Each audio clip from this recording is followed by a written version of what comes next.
everyone, this is James here from TDP, bringing you another Inbetweenisode. Today I am going to be talking about a tea that I don't own a cake of, but it's circulated in the West for quite some time now, so it's one that I'm fairly familiar with, and it's one I've just never brought on, and there's been a lot of talk at it, so I just wanted to kind of bring it on and share my different thoughts about it, sort of like the YYX episode that we did. So it's a famous tea, but mostly famous in the West. This is not a tea that's sort of like 88 Ching Bing or whatever, where it's like become iconic. And a lot of the kind of fame in the West has to do with it being available. You can find kind of the earliest reviews of this tea, the Hong Kong Henry series formula, conscientious prescription from 2003 from, which is a mouthful to say, from Half Dipper, which is one of those old blogs that really focused on pu'er. Had a lot of different reviews there. But people have been talking about this tea for a while. It was once sold by Teas We Like for a bit. It recently popped up from Quiche. Essence of Tea has sold it. There's Taiwan versions, a lot of Taiwan versions. You can tell that a lot of this tea was made and has circulated. There's Malaysian stored versions that's been sold by LP, been sold by Essence of Tea. So there's a lot of different versions that have been around, and it's clearly a tea where they made a decent amount of quantity. And you can also find varying opinions on it. So this technically does have the 754 label, but this is a good example of when to not take that label very seriously at all. To me, at least, this tea does not taste anything like a 7542. It's far more mellow. It doesn't have that punch that you're going to get from something like the 2003 Purple Dye. Again, this is not an official dye production at all. So you should not think of this as some sort of successor to the great 7542s from previous decades or whatnot. Very different tea and tastes very different. The storage of this is also kind of interesting. It's one that a lot of the versions have been warehoused, and so you can kind of taste this really like kind of mothball-like taste to it too.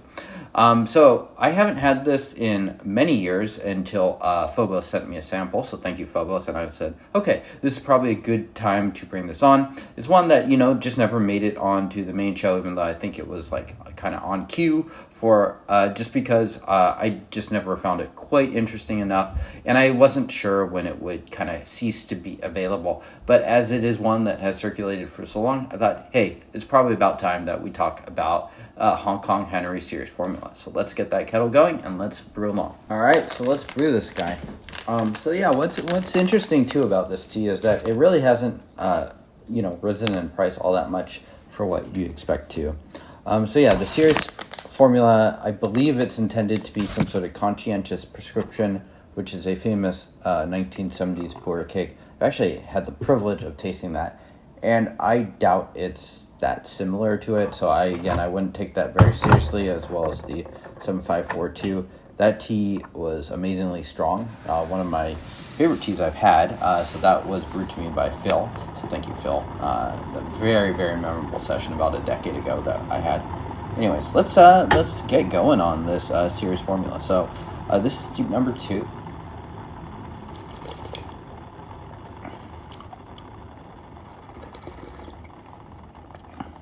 Decently oily body, not too bitter, but just a touch bitter. Oily. Oh yeah, it has such a distinctive note to this.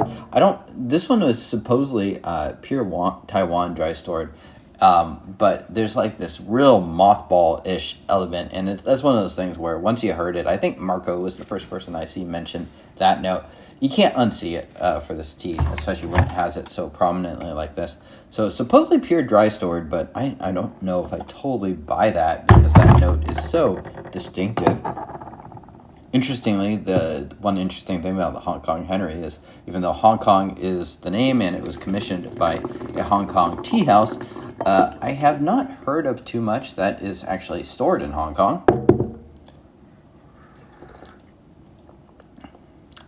Yeah, not very sweet, a little tangy, not too punchy. I'd say kind of a moderate body, moderate strength tea. Yeah, always interesting to have these teas that have circulated around and have been available at varying points in time. Whew, that is really distinct. It really smells like kind of like a Yeah, I mean, my half of my family is Cantonese, and this really reminds me a lot of my grandparents' house. At one point, they were, Chinese medicine doctors a long, long time ago. And so, it just really takes me back and reminds me of some of those notes. Again, this is not a tea that I've had it plenty of times, and I've decided not to pursue it, not because it's too expensive. In fact, the price is very, very close.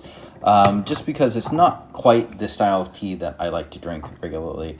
I think I would opt for something like the Love Forever Paper Tong, which is a little more conventionally punchy and whatnot than this tea. I mentioned that because those teas became available right around the same time and have always been, somewhat similar in price.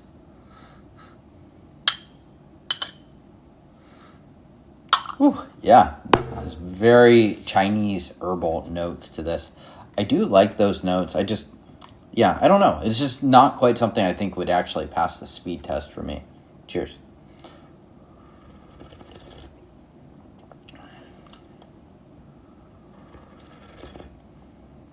Oily, super woody. This has really become quite a easy sipper. This session, I would say, has come out a little bit stronger than anticipated. Still doesn't taste anything like a 7542 in my opinion at all. So it's not punchy at all in that same way. I mean, I don't think tea is going to die or anything like that anytime soon, but it's not a tea that I would necessarily pick to age. It's one that if I like this profile, I would go for it. I think it's definitely a tea worth seeking out, especially if you are someone that likes those kind of older school tastes in tea. Stuff like this, I think, is going to become, just slowly, increasingly more difficult to find, certainly at a good price. So when stuff like this does pop up, I think it's definitely worth trying and seeing if it's something that you would like to keep around for a while.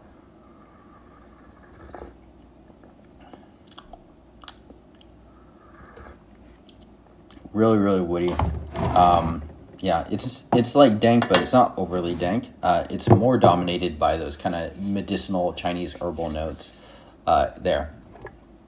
So I have not, extensively tried the different storages of this tea. So I would be curious to try a Malaysian one. I have a feeling that would be a little different because the way that this is stored really reminds me of kind of like the older school Hong Kong storage type stuff, which, does have some overlap with Taiwan as well. So I'm going to drink this last one and probably call it there. Yeah. This tea, I think I could identify this particular one in a blind too pretty easily. Or I would, it's just the nose on it is just so familiar.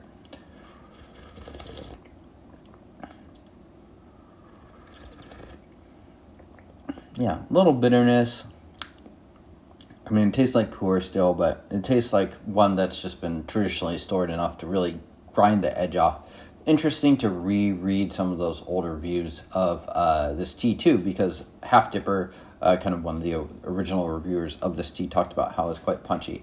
And then the next time he had it a few years later, that had really kind of died off. So one was those teas that apparently turned a corner. For me, the first time I had this tea, I think was something like 2015, so it had likely already turned whatever corner it was going to turn at that point, and it was no longer punchy, and to me at least, this tea is not particularly strong in that potent dai way that a lot of those like really acclaimed versions from the early to mid 2000s can be. Nonetheless, it is nice. It has that really strong herbal character, and it's a character that you can encounter in other teas, but I don't think is super common. So it's one that if you're liking that Hong Kong taste, I think this is one that is worth seeking out. Okay, so thank you all for tuning in. Let me know how you like this episode. Let me know what your experiences are like with the Hong Kong Henry series formula, and I will see y'all next time. Cheers.